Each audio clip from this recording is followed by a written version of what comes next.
For example, Protestants have delighted in participating with the Roman Catholic Church on social issues such as abortion, gay marriage, judicial activism, electing people to the Supreme Court that they feel they should elect there.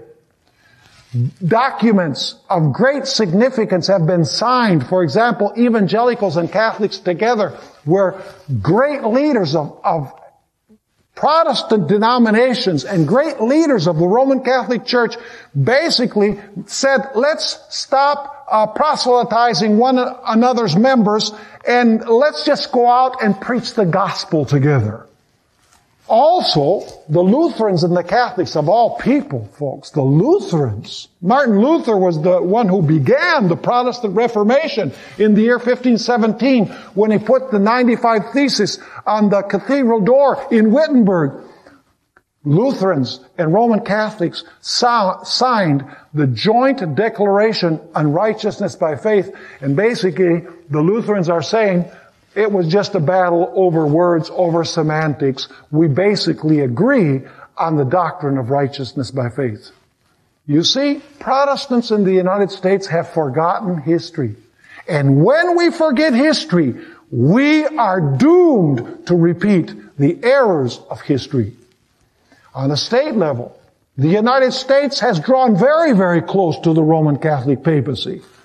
From the time that Ronald Reagan joined forces with John Paul II to overthrow communism in the Eastern Bloc, to giving a congressional medal to John Paul II, Congressional Medal of Freedom, to establishing diplomatic relations with the papacy, to 3 presidents, a president's wife, and a Secretary of State kneeling before the body of John Paul II, to the Pope visiting the White House.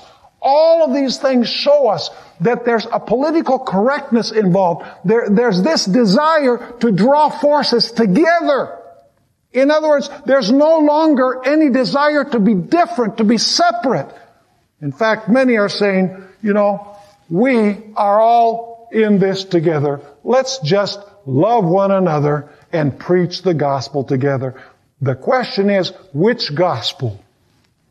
Is it the gospel that the Bible presents, or is it the gospel that is presented by the Roman Catholic Church?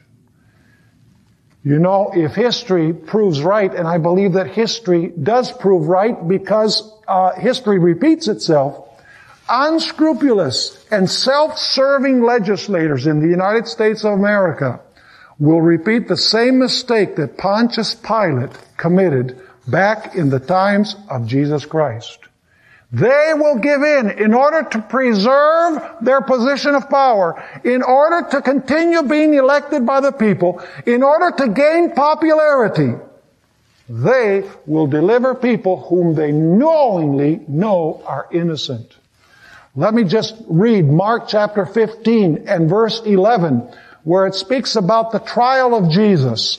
And it says there, but the chief priests stirred up the crowd so that he should rather release Barabbas to them. In other words, the enemy of Jesus was not the state. Pilate didn't have any gripe with Jesus.